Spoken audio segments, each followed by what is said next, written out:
தனுஷ் அவர்களும் பாலிவுட் நடிகை மிர்னல் தாக்கூருமே காதலர்கள் அப்படின்னு கடந்த சில மாதங்களாகவே பேச்சுக்கள் அடிபட்டு கொண்டிருக்கு. பர்சனல் வாழ்க்கை பற்றி பேசாத தனுஷ் அவர்கள் தன்னுடைய பெயர் மிர்னல் தாக்கூருடைய பெயருடன் சேர்ந்து அடிபடுவது குறித்து எதுவுமே தெரிவிக்கல. மிர்னல் தாக்கூருமே அவர் பாட்டுக்கு அவங்க வேலையை பார்த்துட்டு இருக்காங்க.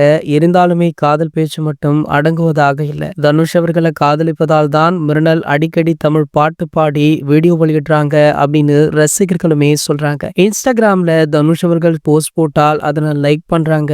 அதே போன்று மிர்னல் போஸ்ட் போட்டால் தனுஷ் அவர்கள் லைக் பண்றாரு. இதற்கு பெயர் காதல் இல்லாமல் வேறு என்ன அப்படின்னு ஒரு சில ரசிகர்களுமே பேசிட்டு இருக்காங்க. இந்த நிலையில பொங்கல் பண்டிகை அதுவுமாக சமூக வலைதளம் பரபரப்பாக இருக்கு. பிப்ரவரி 14ஆம் தேதி, அதாவது காதலர் தினத்தன்று இருவருமே அவங்களுடைய திருமண அறிவிப்பை வெளியிட உள்ளதாக சொல்லப்படுது. அந்த திருமணத்துல தனுஷ் அவர்களுடைய குடும்பத்தார், மிர்னால் குடும்பத்தார், நெருங்கிய நண்பர்கள் மட்டும் கலந்து கொள்வாங்களாம். ரெண்டு பேருமே பர்சனல் பற்றி பேச விரும்பாதவர்கள் அப்படின்றதுனால திருமணம் குறித்து அதிகாரப்பூர்வ அறிவிப்பு இன்னுமுமே வெளியாகல. தற்போது சோசியல் மீடியாக்கள்ல இவங்க ரெண்டு பேருடைய கல்யாண பேச்சு தான் அதிகமாக போயிட்டு இருக்கு. சோ இந்த தகவல் தற்போது வெளியாகி வைரலுமே ஆகிட்டு இருக்கு. இது போன்ற சினிமா செய்திகளை பத்தி நீங்க உடனே தெரிஞ்சுக்க நம்மளுடைய சேனலை மறக்காம சப்ஸ்கிரைப் பண்ணிக்கோங்க.